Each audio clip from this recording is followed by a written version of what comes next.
Kazera Global is a London-listed investment company developing early-stage assets, including diamond production and heavy mineral sands in South Africa, and tantalum production in Namibia with lithium potential. Lithium's a big subject at the moment.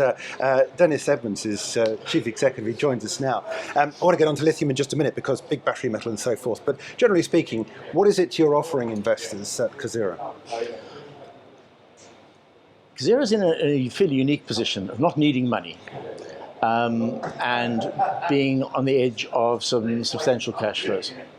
So a very interesting and quite a different project from most of the propositions one sees on AIM at the moment, I think. Yeah, where's the cash flow expected to come from? Very close to? Initial cash flow will be from diamonds. We're already producing diamonds and have been for some time. We've had some issues with selling them. Those are now resolved.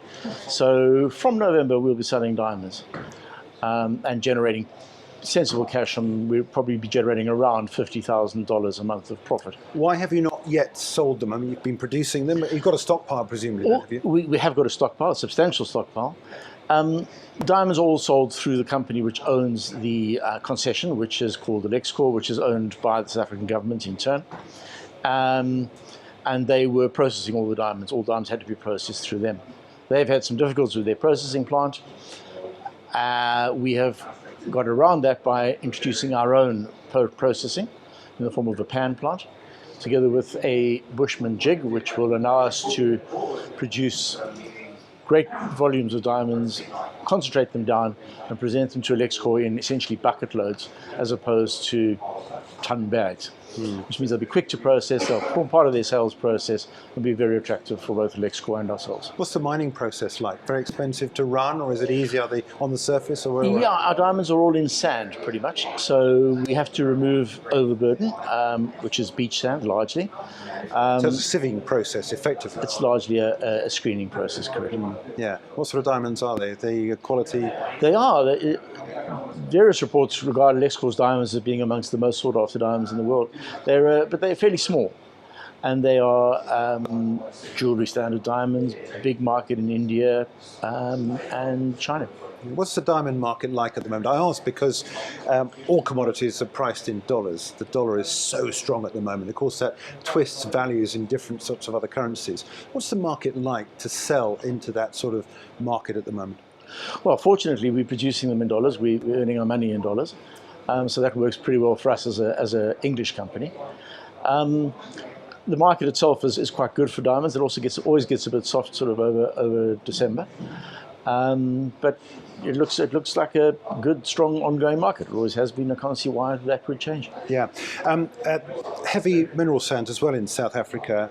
How's that business going? What's the progress? Very well. We've got a heavy mineral sands mining permit. One of the big issues with heavy mineral sands in this location is that they are very pure, but they have diamonds in them. So people have tended not to mine them because they weren't allowed to, because of the diamond content. Diamond miners didn't want to touch them because of the heavy mineral sand element, and we're screening that out. By having the rights to both of those assets, we can combine the two. And we will go into production with heavy mineral sands next month. We would hope to sell our first load of 1,000 tons of heavy mineral sands before the end of the year. So effectively, combining the two presumably mitigates the cost. It mitigates the cost. It means that as we separate out what was the overburden, which ordinarily would be thrown to one side, that's got a very, very big market value for us. Let's talk about lithium. I'm talking a lot more about lithium to guests these days because it is so important to the inclusion of battery metals, electrification of our own lives and so forth. Sounds an exciting area. Where are you with that? Is that something that you're able to demonstrate as a profitable business anytime soon? Or? Jimmy, yeah, I think firstly, the exciting part about it was the deal we announced a few months ago, which is where we've got an investor to come in and they've agreed to buy 49% of our lithium sales for $7.5 million American dollars. That is a combination of cash and machinery and services. So our lithium on its own, if you like, has got a valuation of 15 million, which is pretty much double the market cap of Kazera. But what it means is that we're now in a position to be able to spend that money on upgrading the plant, both for tantalum and lithium, because they all come out of the same pegmatites. So a little bit like the heavy mineral sands and the diamonds, we're mining the same area, taking out the rock, in this case, going through the process, taking out our tantalum, and then what is, again, would ordinarily be the fines left over, will now become a very good source of lithium. Again, it's a way to mitigate costs, isn't it? Yeah. Current share price is just around about a penny. Your broker, Align Research, has set a price target of 4.5 pence, I think, or 4.55 pence, and reiterated its conviction buy. I'm interested in this because the note covers the potential for the tantalum and lithium mine to be unlocked. First of all, about the share price, how happy do you feel? Because it's quite a long way away from where you are, just shy of a penny, to 4.5 pence. That represents a massive upside from where you are. What do you see you need to do to get you up to that level? Or do you think there are undervaluation is already priced in at these levels and you should be closer to 4.5 pence? Align do research notes for us rather than being our broker, but absolutely. I think their price is spot on. I think we're considerably underpriced. We take into account the fact that if we've got diamonds producing 50,000 of profit before the end of the year, you've got heavy mineral sands which will be producing within 3 or 4 months. We'll be producing 6,000 tons a month, and that they will be worth $300,000 a month. The forecast for the tantalum is $750,000 a month within 3 months.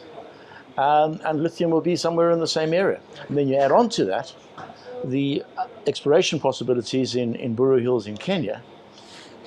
It seems to me that the company is grossly undervalued.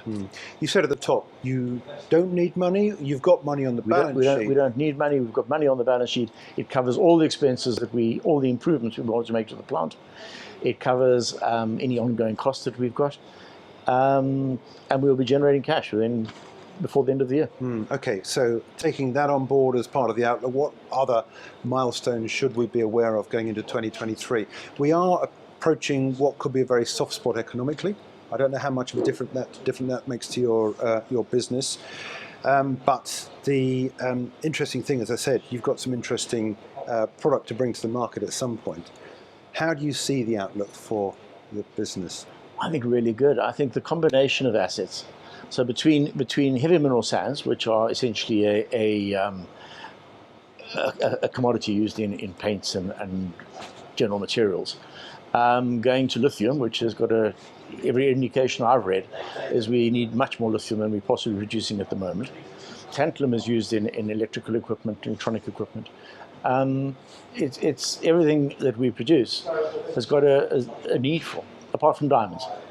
But diamonds are always bought, always have been bought, and will always be traded.